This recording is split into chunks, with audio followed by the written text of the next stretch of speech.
Tani Nation. Jadi hari ini kita mau belajar bikin arang sekam dari apa Pak ini? Sekam sama campuran sekam sama kohe ayam. Kita belajar bikin arang sekamnya bareng Pak Dwi dan Mas Agus dari kelompok tani Karya Muda. Itu ketuanya. Yuk. Udah siap-siap barang-barangnya. Yuk langsung.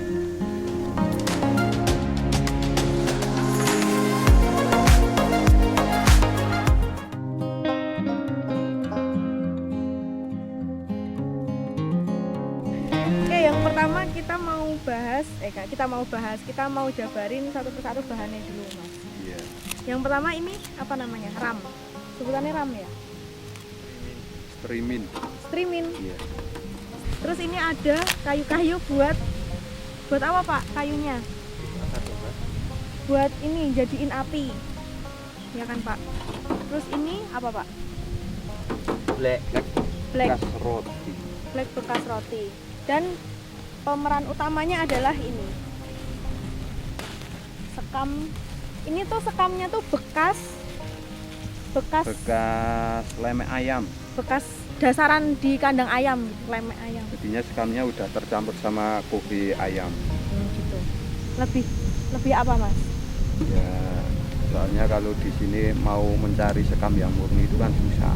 Oh. Harus di penggilingan padi. Kalau di sini ya adanya ya pakai sekam yang kayak gini udah campuran sama kopi ayam. Malah lebih lengkap itunya. Iya. Kandungannya, Pak Dwi, bener kan? Kohenya juga. Oh, karena udah ada kohenya juga. Jadi lebih banyak bahan organiknya gitulah ya. Bahan yang tersedia di sini kan lebih mudahnya ini, jadi pakainya ini.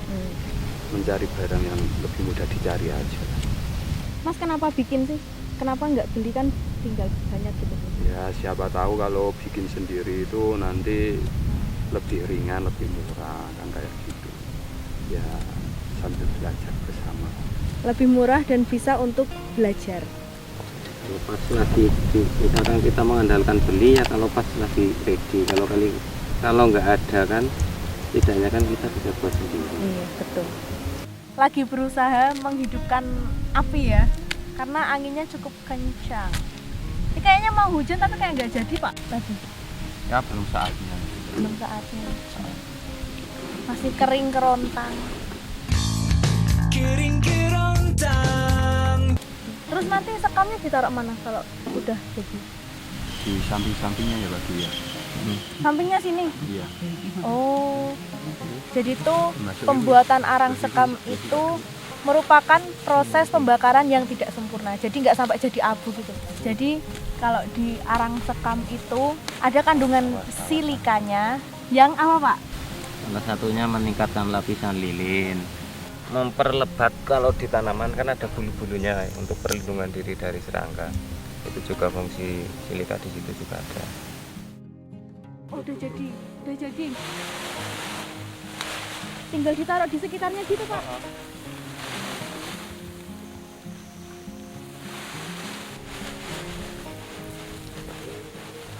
Jadi tujuannya kenapa pakai ini kan nanti panas. Nah, panasnya merembet ke sini, jadi nggak kebakar langsung. Ini nggak perlu dikelilingin lagi apa gitu buat batas, enggak usah. Nah, kalau mau ada di campuran kohe ya, misalkan ada kotoran kambing, kita pakai sepertiganya, ganti itu bisa.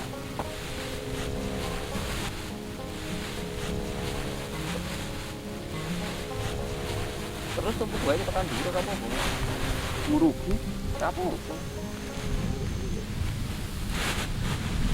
Picedah. Apa? Ini berarti malah ya. Ini tuh nggak akan mati kalau kayak gini udah. Mosok. Ya walaupun tek itu tetap lewat sini nanti. Ini sampai selebar apapun juga nggak akan mati, Pak. Nggak akan. Kalau Tetap dulu ini. pernah saya buat itu sekali buat 200 kayak gini. Itu 1 kali 24 jam. Cuma segini doang ininya. Iya. Itu kalau dulu malah saya karena pakai sabut kelapa cuma segini. Itu beda.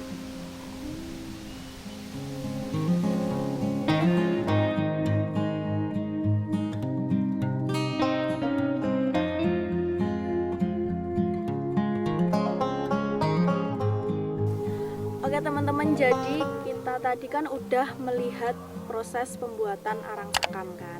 Nah ini bahan dasarnya itu dari sekam yang bekas kandang ayam. Jadi kayak lapisan paling bawah di kandang ayam gitu loh.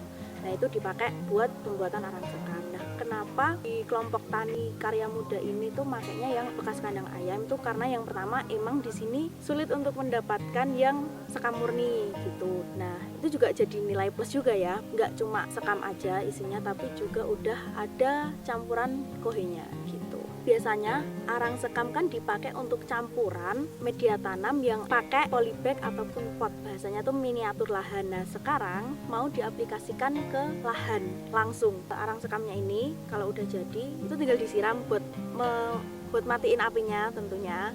Nah terus baru tinggal disebarin aja di atasnya gitu, jadi kayak nggak perlu dicampur, emang langsung diaplikasikan ke atasnya gitu. Nah arang sekam di sini itu tuh dipakai untuk penanaman kentang ya, jadi biar porositasnya tuh kan juga tinggi ya. Salah satu indikator media tanam yang baik itu adalah kandungan organiknya yang tinggi. Nah itulah yang akan menentukan kesuburan tanaman itu sendiri. Salah satu bahan organik yang bisa kita bikin sendiri itu adalah arang sekam ini contohnya. Apa aja sih kandungan yang ada di dalam arang sekam? Tada, ini dia. Cukup banyak ya kalau disebutin satu-satu. Kita langsung loncat, jadi bisa dibaca nanti cari aja keterangan ini fungsinya untuk apa, fungsinya untuk apa. Nah setelah ini aku akan jelasin. Oke, jadi apa aja sih manfaat penggunaan arang sekam? Nah arang sekam itu kan punya karakteristik yang kasar dan ringan ya. Jadi sirkulasi udaranya dia itu tinggi dan porositasnya juga pasti baik. Nah hubungannya apa dengan kesuburan tanah? Jamur dan patogen, kebanyakan jamur dan patogen itu kan sifatnya anaerob ya. Jadi dengan sirkulasi udara yang tinggi di arang sekam tersebut kan kandungan oksigennya tuh berarti lebih tinggi kan. Jadi jamur dan patogen yang sifatnya anaerob itu akan sulit hidup di lingkungan yang oksigennya melimpah gitu. Itu yang pertama. Nah kemudian yang kedua, jamur dan patogen itu kebanyakan itu hidupnya di lingkungan yang asam ya kan. Nah arang sekam ini memiliki pH yang netral, jadi tahu kan apa hubungannya? Itu tadi gambaran umum manfaat dari arang sekam. Kuncinya ini sebenarnya lahan yang subur, lahan yang bagus itu kuncinya cuma satu, ada di media tanam. Kalau media tanamnya bagus dan baik, sudah dipastikan tanaman subur, hasilnya pun juga makmur gitu. Produksi juga lancar jaya gitu. Oke teman-teman, itu aja kegiatan kita hari ini. Flare. Mulai dari proses pembuatannya sampai kita udah tahu manfaat-manfaat apa aja dari arang sekam. Udah itu aja, semoga teman-teman di rumah terinspirasi dan bisa mencoba dan mempraktekannya sendiri di lahan masing-masing. Nanti kita sama-sama lihat gimana hasilnya. Cukup sekian dari Safanatun Naimah. Jangan lupa like, comment, share, dan subscribe, dan aktifin loncengnya agar Tani Nation semakin berkembang dan teman-teman juga nggak ketinggalan informasi terbarunya. Semangat petani Indonesia, see you on top!